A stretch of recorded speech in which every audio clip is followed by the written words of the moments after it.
Hay algo que nunca le conté a nadie. Ni a mis hijos, ni a mi hermana. Ni a la comadre Dalva que me conoce desde que éramos muchas y que cree que sabe todo sobre mí. Hay algo que me guardé adentro durante años.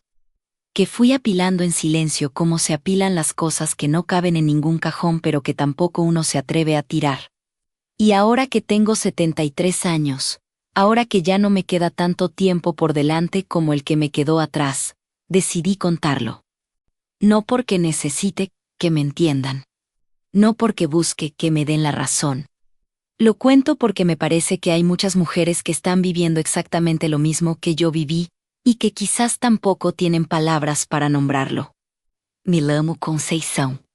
Nací en un pueblo pequeño del interior de Minas Gerais, en una casa con piso de tierra y techo de tejas viejas que sonaban fuerte cuando llovía. Éramos 6 hermanos.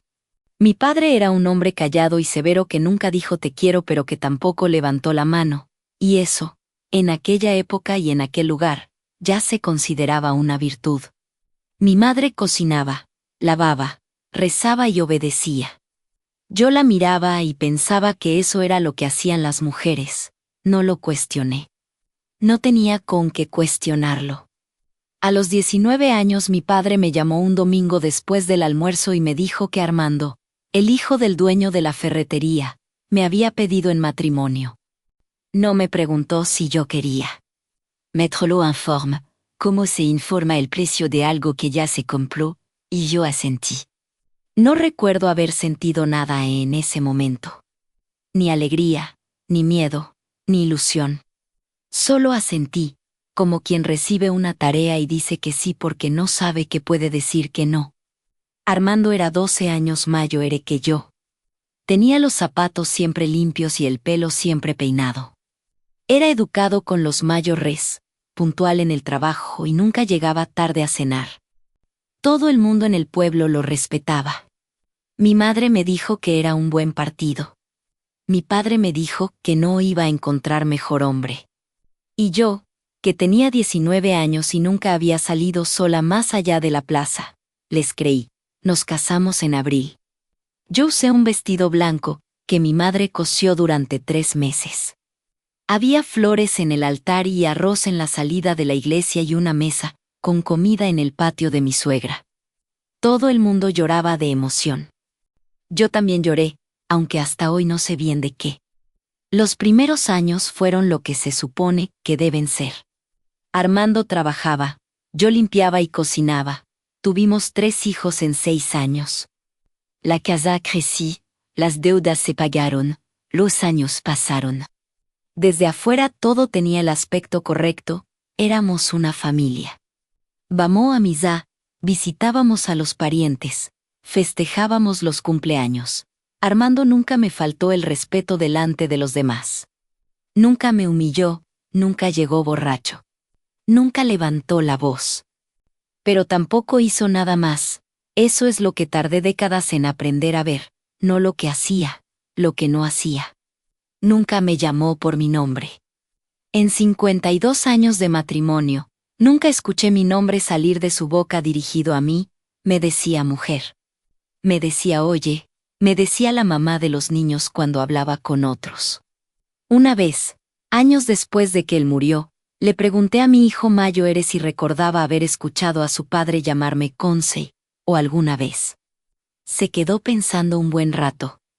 Después me dijo que no lo recordaba. Qué quiz, que quizás era que uno no presta atención a esas cosas. Pero yo sé que no, yo lo hubiera notado, nunca recordó mi cumpleaños. En 52 años, ni una sola vez, yo no esperaba regalos. No esperaba una torta ni una fiesta. Solo esperaba que alguien que dormía a mi lado desde hacía décadas se acordara de que ese día yo había nacido. Pero no, el día pasaba igual que cualquier otro.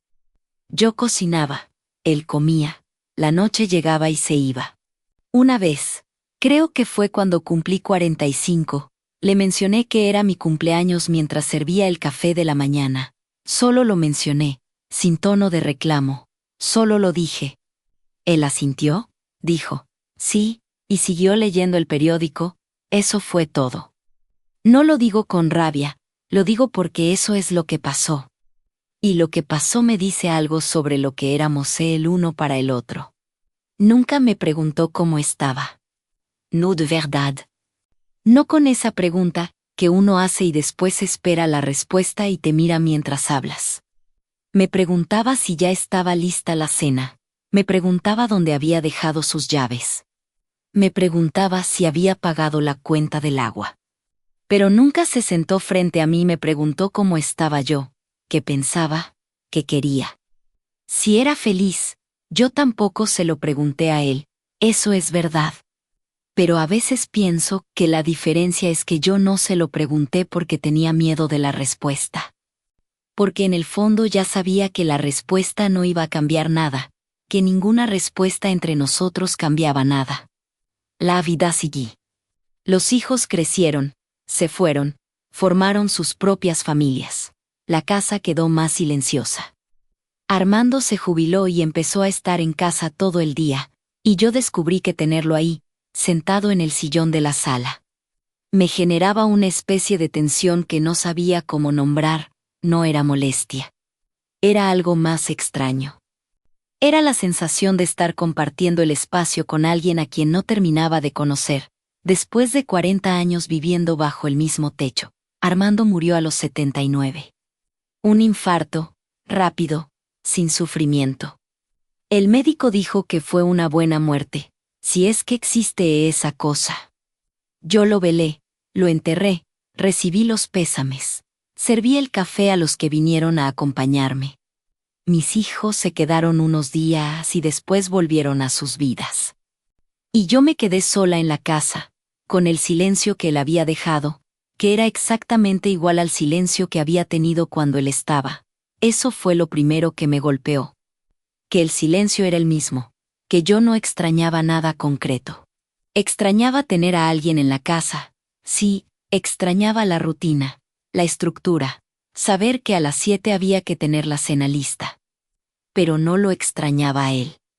No extrañaba su voz, ni su presencia específica, ni sus manos, ni ninguna de esas cosas que uno supone que va a extrañar cuando pierde a alguien con quien pasó más de la mitad de su vida.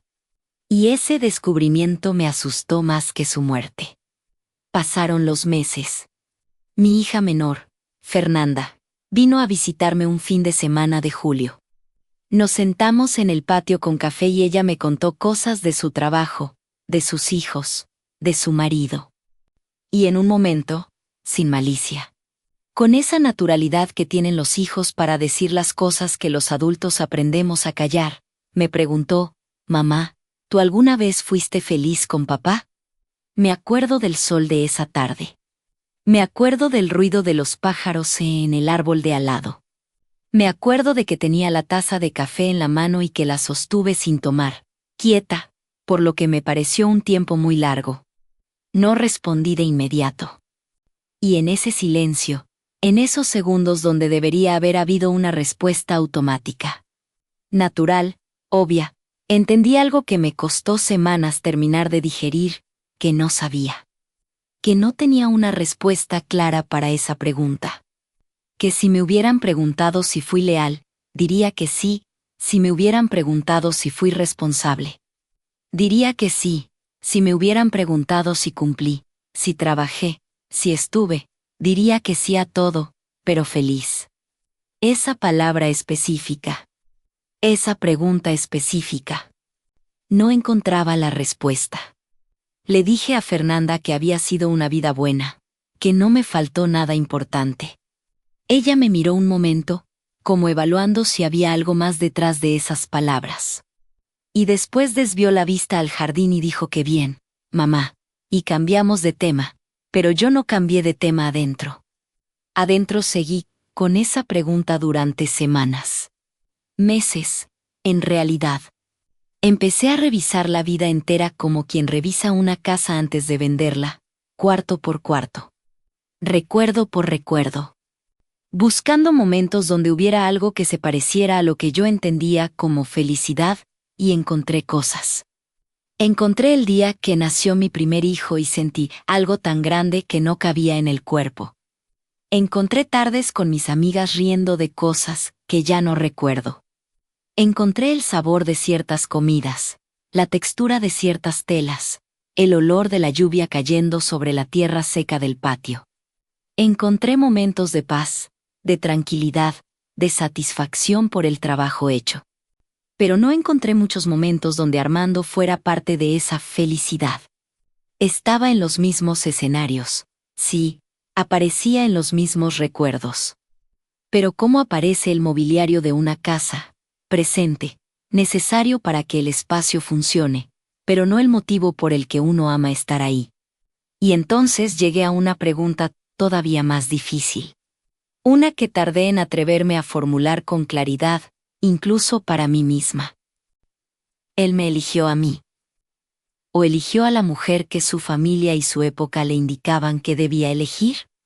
Y la respuesta, cuando la miré sin adornos, fue que probablemente tampoco me eligió. Que él también obedecía un guión que otros habían escrito. Que los dos éramos personajes en una historia que ninguno de los dos había decidido contar. No lo digo para victimizarme. No lo digo para hacerlo quedar mal a él, que ya no está para defenderse. Lo digo porque entenderlo me cambió algo adentro. Me quitó una rabia que no sabía que cargaba. Una rabia vieja, sin nombre, que yo había confundido durante años con cansancio o con tristeza o con la resignación que le llaman madurez. Cuando entendí que él tampoco había elegido, dejé de sentirme la única que había perdido algo, y eso, extrañamente, me alivió. Pero hay una decisión que tomé y que sé que no todo el mundo va a entender.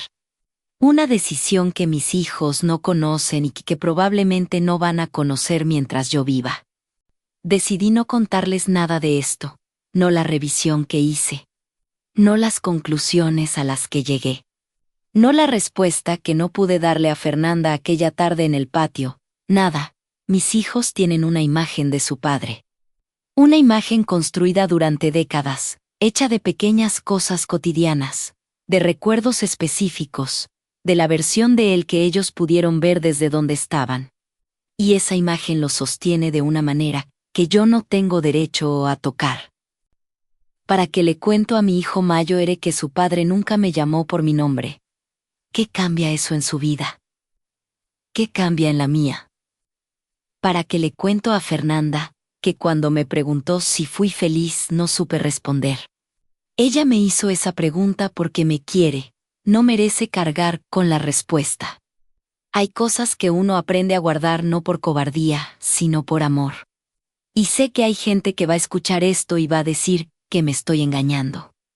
Que el amor de verdad no calla. Que la verdad siempre libera. Que mis hijos merecen saber cómo fue realmente la vida de su madre, quizás tengan razón. No lo descartó. Pero yo viví 73 años en este cuerpo y en esta historia, y decidí que hay cosas que se mueren con uno. No porque sean vergonzosas, sino porque son mías. Porque son lo único que fue completamente mío en una vida donde casi todo lo demás fue de todos. Lo que sí, y esto sí lo hice, fue hablar conmigo misma. Durant meses, en el patio, sola, con el café frío y los pájaros en el árbol. Tuve las conversaciones que nunca tuve con nadie, me hice las preguntas difíciles. Me permití las respuestas incómodas. Me senté con el descubrimiento de que viví más de 50 años al lado de un hombre que fue honesto. Fue trabajador, fue responsable, y que sin embargo nunca supo realmente quién era yo. Y yo tampoco supe quién era él, y con eso tuve que aprender a vivir. No me arrepiento de haberme casado con Armando. No me arrepiento de haber criado a mis hijos en esa casa, con esa vida, con esa rutina. No me arrepiento de haber obedecido las reglas de un mundo que ya no existe. Me arrepiento de no haberme preguntado ante ciertas cosas. De haber confundido la ausencia de conflicto con la presencia de amor. De haber pensado que una vida tranquila era automáticamente una vida buena. Eso sí, eso me pesa. No como culpa, sino como aprendizaje, que llegó tarde. Pero a los 73 uno aprende a convivir con los aprendizajes tardíos. Aprende que la vida no siempre da las lecciones cuando uno todavía puede hacer algo con ellas. A veces las da al final, solo para que uno entienda. No para que cambie nada, solo para que entienda. Y yo entendí. Si usted está escuchando esto y reconoce algo de lo que conté, si hay algo en estas palabras que le suena familiar, me gustaría que lo dejara en los comentarios. No para comparar dolores, sino porque creo que hay muchas historias como la mía que nunca se cuentan y que deberían contarse no para dar lástima, sino para que otras personas sepan que no están solas en esa sensación de haber vivido una vida correcta, que sin embargo no terminó de ser la suya. Si este video le llegó, si algo de lo que conté le movió algo adentro, le pido que le dé me gusta. Es una manera pequeña de decirme que valió la pena contarlo. Y si quiere seguir escuchando estas historias, puede suscribirse al canal. Es sencillo, solo tiene que apretar el botón, y así le llegan los próximos videos sin tener que buscarlos. Gracias por haberme escuchado hasta acá. De verdad, no es fácil hablar de estas cosas, y tampoco es fácil escucharlas. El hecho de que usted haya llegado hasta el final me dice algo sobre el tipo de persona que es. Cuídese mucho.